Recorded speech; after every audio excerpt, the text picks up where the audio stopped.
சொந்தம் பார்த்தாலே சொர்க்கம் சொத்தி போகுமே. எங்கள் வீட்டில் பூத்தாலே பூவின் நாயுள் கூடுமே.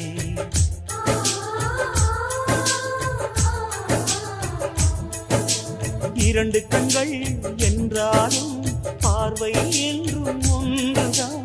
உருவத்திலே தனித்தனிதான், உள்ளம் என்றும் ஒன்றுதான். ஒரு சேவல்தான் நடை காத்தது இந்த அதிசயம்.